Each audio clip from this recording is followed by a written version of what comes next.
Welcome to the Midweek podcast. Today we have a wonderful guest with us, Justin. Woo-hoo. Glad to have you here. And we're going to be exploring some of the themes and questions that kind of came up in your sermon.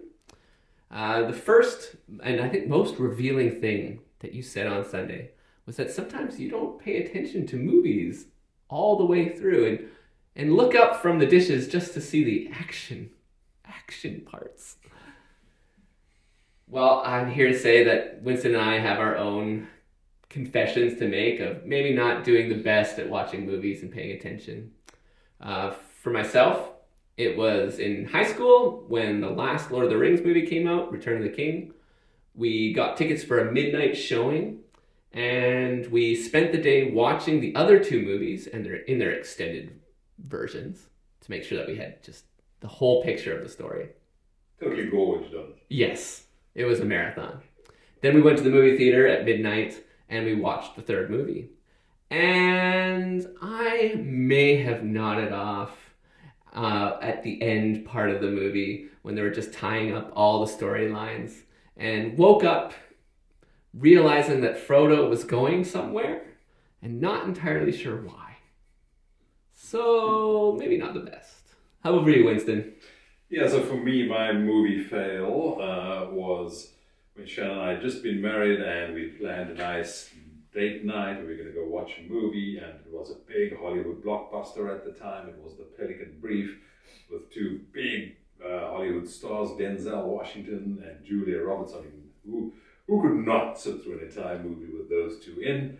And it had been a rough week, and it was interesting enough, and probably about halfway through, I dozed off. And I must have been asleep for about a good half hour, 40 minutes, because I woke up maybe just 15, 20 minutes from the end and poked Sharon and said, "What's going on?" And got this look from her, which was like, "Where have you been?" Summarize the movie for me. Summarize the movie for me. Like, how long have you been asleep? Like, tough, you're just on your own now. So that was my movie fail. Yeah. I do want to caveat that it's only for movies that I've seen over and over again, that sometimes I'll just be on my phone for a bit during it, or cooking dinner when it's on in the background, and that's when okay, this is a big moment. Then I'll stop whatever I'm doing and lock in, and then when it's over, go back to whatever I was doing. So Justin, that's just an excuse. Yeah. I do watch movies obsessively, so if I have watched a movie, I will watch it, and I like it, I'll watch it over and over and over again. So habit. Good. We all have our movies that we love. One of the themes that came up in your sermon was liminality, this idea of in-between times, not quite A, not quite B. This is a concept that might be new for some of us, and I was wondering if we could share, when did we first kind of become aware of this idea of liminality, and when did we realize its significance? Justin, why don't you lead us in this? Yeah, I kind of grew up aware of the word and didn't use it that much. I knew it kind of meant in between and stuff, and used it a bit in university and stuff like that. But it wasn't until I got to Columbia that it really kind of transformed it from just a word to a broader theological concept, and not just theological, but kind of life concept. And I credit two people, with Stacey Cletty-Smith, who's the director of worship department there at Columbia, and she really brought it to mind for how we think about it liturgically and in worship services, and really being attentive to how liminality plays out there.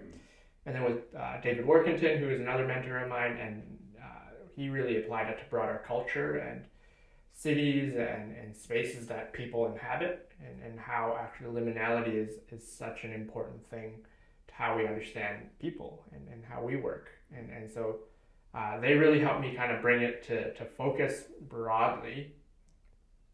And then, of course, then applying it in the last few years to my own life, being an Asian American kid, kind of being born in both culture, or my parents' culture and Canadian culture here, kind of being part of both, but neither of both, of not really fitting in either.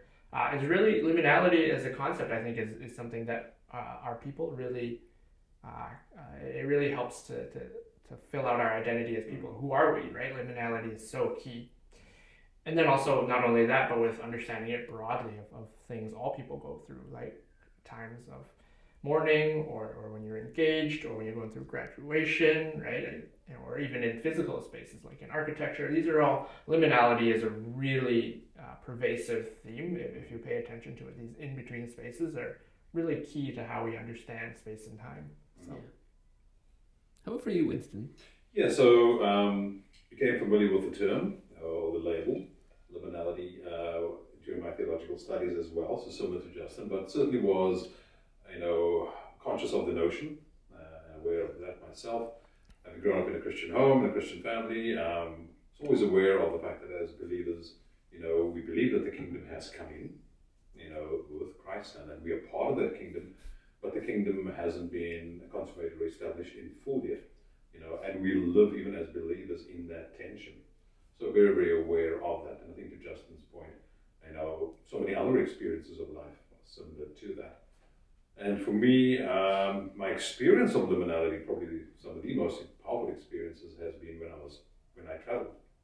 And so in my former career, I got the opportunity to travel quite a lot internationally, and I always had this sort of liminal feeling when I was in the airport, I was in a plane.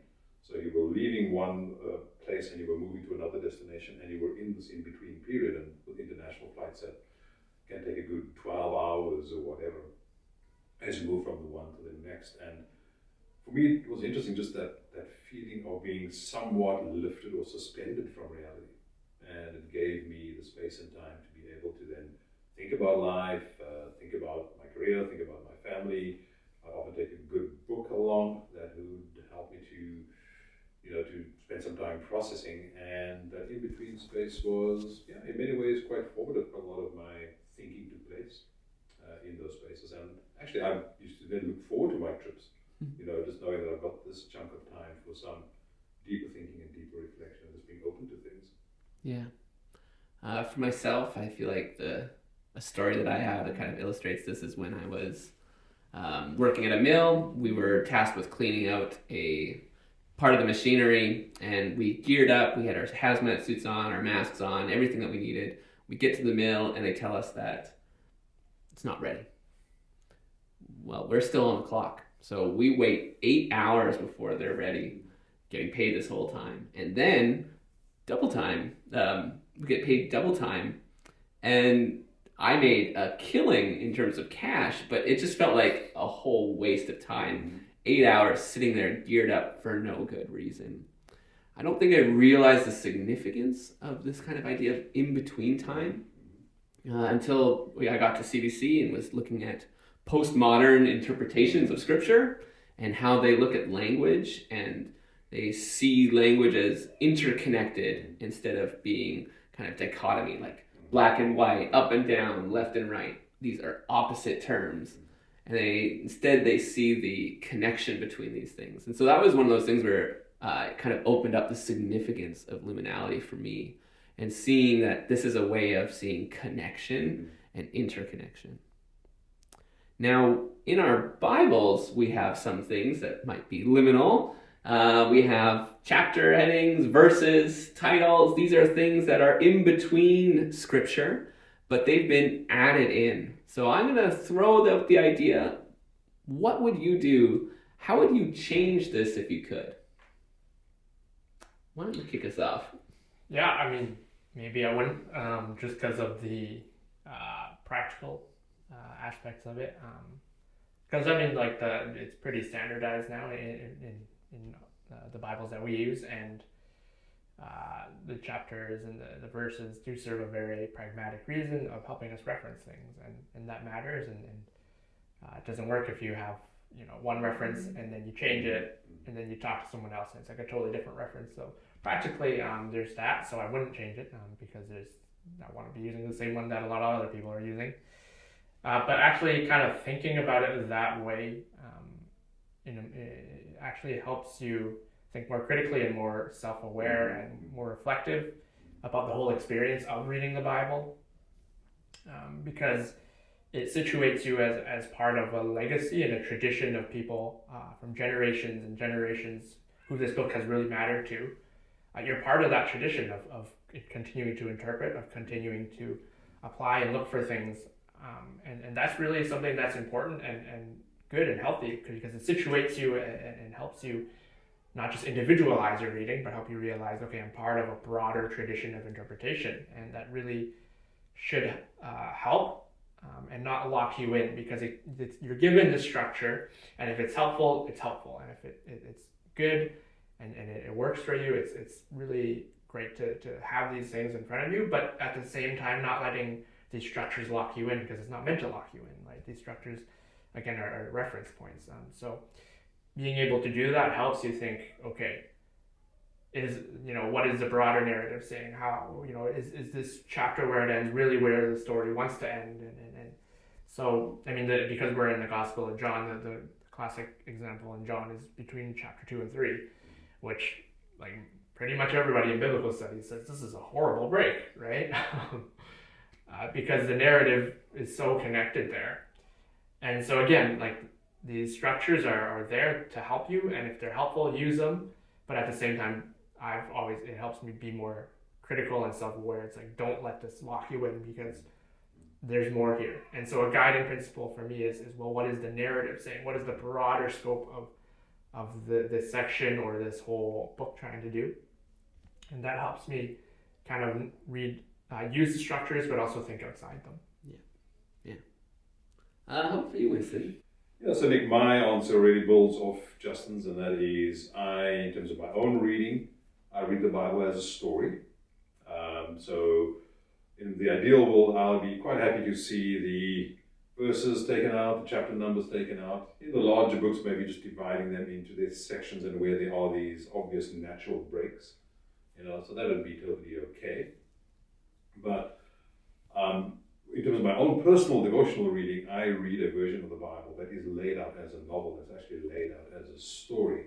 And sometimes people often ask me, like, where exactly is that? And I can't give them the exact chapter and verse, but I can tell them where in the story it actually is. And I remember a friend once asking me, one of the famous stories in the Old Testament, like, where it is. I said, it's got to be around about there. And we could go back to the scripture and sort of trace it and find it and put our finger on it. Yeah. And it reminds me of the story of Jesus in the synagogue, where he's wanting to preach from Isaiah or teach from Isaiah. And he says, hand me the scroll, and they give him the scroll, and he rolls his finger down until he finds the spot where he's looking for it. And I find that's a much more helpful way to read scripture, so that we really get immersed in God's story, and in that way becomes, more part of our own story. And we see the connections and the deeper meanings between the different sections of scripture that way. Yeah. I'll be far more bold. First thing I would change is, instead of ascending numbers for chapters and verses, I would do descending. That way you know when it's going to end. Because, you start in chapter 39, then you know that you only have 38 more chapters to go. Instead of this starting at chapter 1 and being like, when is this going to end? I have no idea. I think that would be a great improvement. The second thing I think we should do is, instead of having titles for chapters and sections, I think we should have a character and scene description, kind of something that you'd see in a script, so that you know which characters are going to be in which sections and what the scene is. So you have a kind of more idea of the changing of areas and sections. And that way I think you'd be able to more quickly look back and forth and see the interconnectivity between passages. So that's kind of my idea. And, I think maybe we should try marketing this. We can monetize that idea, make lots of money over it. Yeah. Well, thanks so much for joining us. This has been a great opportunity for us to sit down and chat together. And we'd love to hear a bit more from you. So if you have any questions or ideas, throw them into the comments. And maybe, if you could, share with us a time where you were in a liminal space, that in-between time, and what it meant to you. Thanks for joining us, and we look forward to seeing you again next time. Bye!